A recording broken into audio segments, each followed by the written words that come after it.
As we await a verdict in the Donald Trump case in New York City, we continue to be fascinated by the polls that showed Biden behind Donald Trump in all of the swing states. That's right, Michigan and Wisconsin now slightly for Trump. I still would caution you, if you are getting into the mindset that, hey, this is a layup, Trump's going to win in November. First of all, there's 5 months left, plenty of time for Trump to do something he shouldn't do, or say something he shouldn't say, or truth something he shouldn't truth on Truth Social. There's also plenty of time for the Democrat exaggeration of things about him, whether true or not, to impact voters. People are not usually as well informed as you are listening to this show. Lots of crazy things can happen. And this is the perfect segment to articulate some of those things, because this is the segment we call Today in Crazy. Trump is doing many things Joe Biden can't do. Stand up, put two words together, think on his feet. That's why the June 27th debate is going to be so entertaining, because Trump just needs to let Biden talk. These guys hate each other. They do. I understand why Trump hates Biden. I guess I understand why Biden hates Trump, but Biden hates anybody who he perceives as a threat to his political power. But Donald Trump, over the weekend, went to the Libertarian National Convention. Now, libertarians, the only one I really know of who's semi-famous is John Stossel, the former consumer reporter at ABC. Stossel's a libertarian, and libertarians, I think, they just want to be left alone. They want, libertarian, you get the connection. I didn't realize libertarians were as woke and crazy as they are. Here's Trump's appeal to libertarian voters. He's been reading from an editorial written by DeRoy Murdoch, who you often see on Fox, sometimes on Special Report. DeRoy Murdoch, a black columnist, but he's not really black because he's conservative. That's the Democratic view, not mine.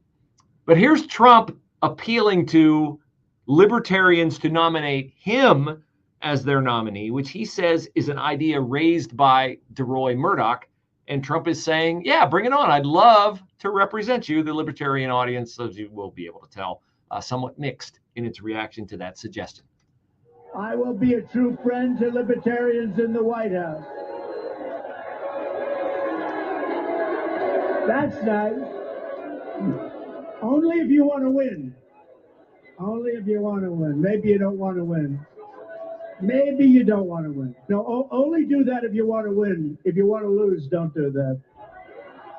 Keep getting your 3% every 4 years. That's an awesome, off-the-cuff response. If you want to win, nominate me. If you want to keep getting your 3% every 4 years, don't do it. So who did the libertarians go with? They went with a guy named Chase Oliver.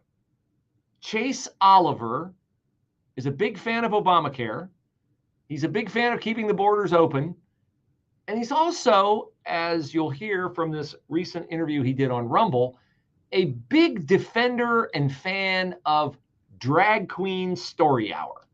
Why do you think that the drag queens want to read to children? Because I think that they are performance artists, and they want to be able to have different levels of performance art. It's the same reason as why do the Wiggles sing to children? Because they want to have a marketplace to kids. Chase, They want to be able to. They want to be the able Wiggles. to. The Wiggles is made for children. It's obviously family friendly material. Drag queens are not what you call family friendly kind of entertainment. But a man in a dress is what drag is, right? Let's just be real. A man in a dress or a woman in a suit is what drag is. Mm-hmm. That is not inherently sexual.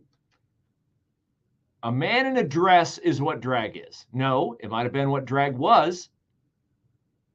A man, not in a dress, but in a revealing lingerie, bikini type outfit, thrusting and gyrating with fake boobs in the face of a child, encouraging them to put dollar bills in their garter. That's what drag is. You pervert. The libertarians nominated a pervert. He's in favor of sexual reassignment surgery. So maybe you won't even get your 3%. You shouldn't, with that sort of perspective, which is the very definition of crazy. So, of course, is the Biden administration's continued allegiance to the electric vehicle conversion from the internal combustion engine. Did you hear about the big battery factory in San Diego? They have all the lithium batteries and they're on fire and they can't put the fire out because if you put water on a burning lithium battery, it like ruins the batteries that aren't burning and they start burning. Pete Buttigieg, nevertheless, went on Face the Nation on CBS over the weekend, talking with uber liberal Margaret Brennan, who literally laughs in his face at the incompetence of the Biden administration, given how much money they have spent and how little result they have got for it, building a network of charging stations. A network? Really? Listen to how many charging stations and how much money they have spent to actually build them.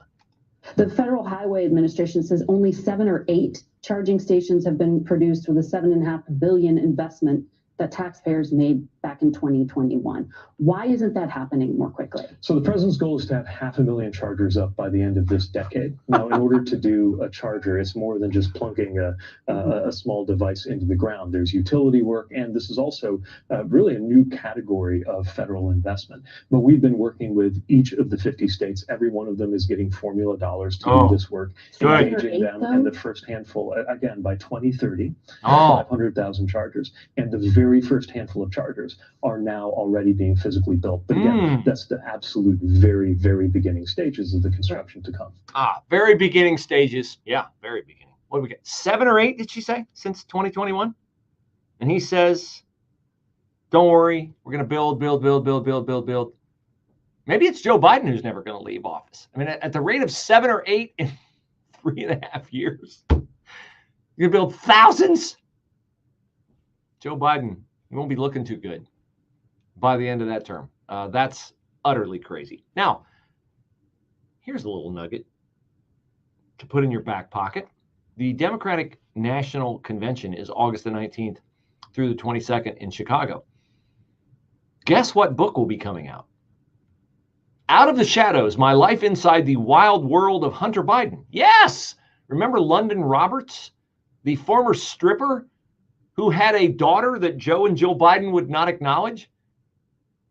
Well, London Roberts has now penned a book about her time being the baby mama of Hunter Biden, and it's released this time during the Democratic Convention.